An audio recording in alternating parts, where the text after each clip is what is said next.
Now time for our player guest tonight. And he came to the States from southern Alberta, a Canadian playing college football south of the border, first for Boise State and then for BYU. And tonight he makes his Sitake show debut. Please welcome into Studio C, defensive end Isaiah Bagnah.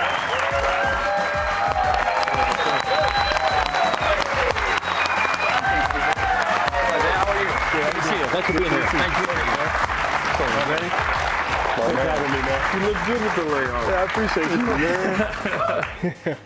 Good to have you here. Good to be here. Well, as someone who gets his last name mispronounced a lot, my last name fools a lot of people, I can appreciate someone who may get various pronunciations of his surname. So for the record, the right way to do it. So the right way to say it is Bagnah. So B-A-N and then Y-A-H. Isaiah Bagnah, just like that. Simple, that easy. B-A-G-N-A-H, but do not be fooled. Bagnah is the way to say it. That's good. Say it. All right, Lethbridge, Alberta. Yes, sir. Okay, I'm from Calgary, so there you go. There you go. All right, the interest in sports you had growing up. So, I mean, actually, I started off playing indoor soccer. Actually, that's a lie. I started off playing basketball when I was like 4. I remember my mom had me go into this one tournament. It's a Steve Nash tournament. You know, just little guys running around. We had playing half court. And another great Canadian, by the way. Absolutely. Okay. You know what I'm saying? We're not going to downplay that, right? But I remember I went up for a layup, and I came down, and my elbow hit a little kid's nose. And it started bleeding. He started crying and everything. And I remember I was just like, oh, my goodness. Like, this sport is not for me, man. Like, I'm over here hurting little kids, man. Like, you know what I'm saying? So I actually stopped playing basketball at that point. And then I took a couple years off, and then I played indoor soccer. And I got into indoor soccer and, you know, running around everything. It was cool and all, got my feet a little right. But, and then I played out for 3 years, and I just quit sports in general. So hockey wasn't happening for you either? Absolutely not. You don't want to see me on skates. I left that to my friends, man, my cousins, all of them, they can do that. But it just wasn't for me, man, you know what I'm saying? But eventually I got back into playing basketball a little bit, just intramural, like at my elementary school. And actually it's cool because I was just watching The Deep Blue with Coach Gilbride, and I didn't play football until I was 11 years old. And the reason why I started playing football was because of that New York Giants team in 2012. That was the first time I ever watched football. That was the first time I ever even was introduced to it. I was like, man, you know, that's incredible. That's something that I want to do someday.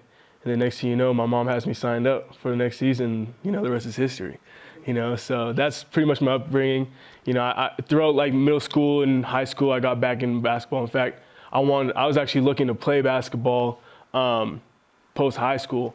You know, but once it came down to it, football was my calling, I believe so. And there was a bit of a pipeline from Canada to Boise State, right? And that's where you ended up first. Absolutely. I mean, they were going out looking for, you know, Canadians. Brian Harson at the time, he's telling his staff, you know, we want to have, you know, that kind of same basically impact that the Canadians in the past has had for that program. So that's really why they came out all the way up to good old Alberta, man, to see me. And then, yeah. When did you first see him, Kalani? Well, we played against him, and you know, you started to take notice of really good players, and I just like the way that his personality. You can see that the people are attracted to him on his team, and you can tell that he's the kind of the glue that keeps the locker room together, and he would be a natural leader. And so when we had an opportunity to bring him here, came on a visit, and wanted to get to know him and his mom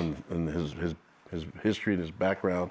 Not as much Canadian background as you guys are giving us right now, but really just about him and basically what he's about, and started to realize that he's perfect for BYU, and rest is history. I mean, it seems like he was always part of us from the very beginning anyways. We just had to go a different way about getting him, and now that he's here, it's one of the bright things of the portal is that you start to see him really thrive, and not just in football. This young man is going to do some wonderful things in life. I'm so excited about what he's going to do as a husband and as a father, and just a community leader.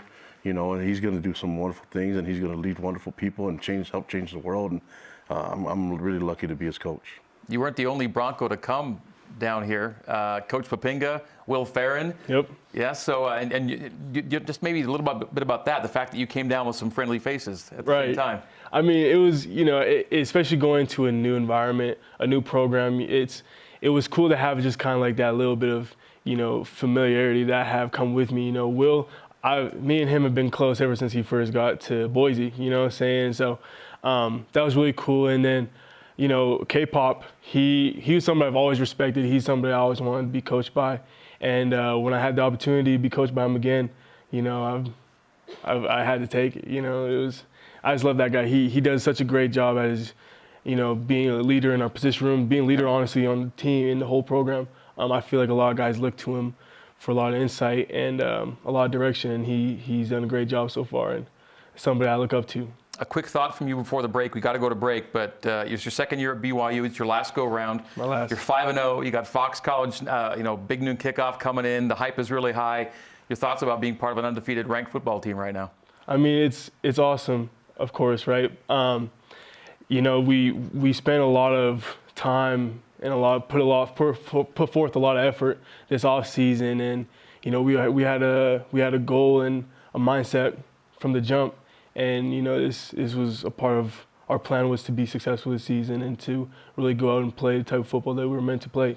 And so it's awesome to see that starting to unfold.